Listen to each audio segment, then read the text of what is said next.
This is Peel in the Isle of Man for the annual Manx Kart Grand Prix.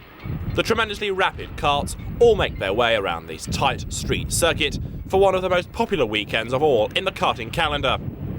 The Peel residents come out in force to cheer on the drivers, and we start with a look at the 125 P&R and 125 national categories. Straight off into an early lead, number 3 Carl Hume, the Pargate rider with a Formula 1 TM powered machine. The spectators watched as Hume tried to extend his advantage, and lap by lap he was succeeding. Opposition came early on from number 100 Keith Hemsley, all the way from Northern Ireland. Number 2 dropping back with Barry Kerfoot, himself an Isle of Man resident, and eager to try and catch, if at all possible, Carl Hume. Hume seemed to have things well under control, making his way through the Bale and curb-line circuit, being chased now by former winner Dick Ayling. Ayling, the Winchester driver, up into second place and trying to close the gap between himself and Hume, but to no avail.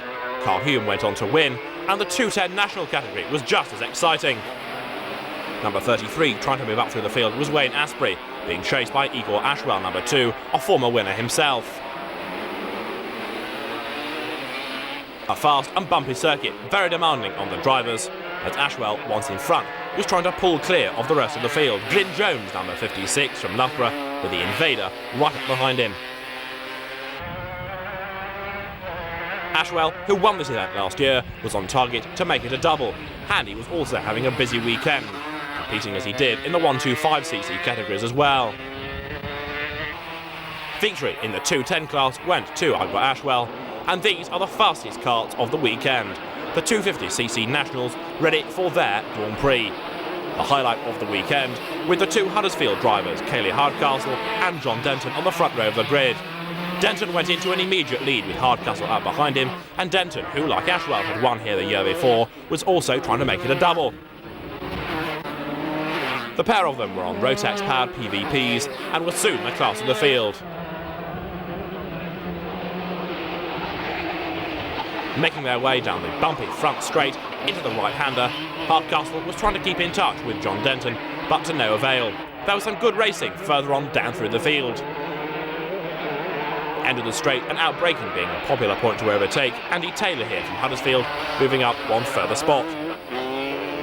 That was done at the expense of Stephen Richards, who'd come all the way from Newton Abbot. Further outbraking, up on the inside went Roger Gregory, pushing the Isle of Man driver Mike Kenworthy down one further place.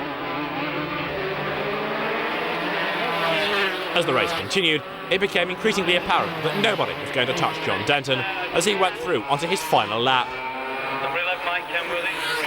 Kayleigh Hardcastle was still in second place, chasing after Denton, and on the checkered flag, Denton scored his second win in 2 years.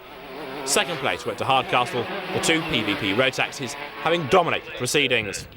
Once again, the Manx Kart Grand Prix had been a tremendous success, audiences increasing every year. The 250 results saw Denton, Hardcastle and Taylor the top 3, from Roger Gregory, Tony Cope and Gordon Darrow completing the top 6.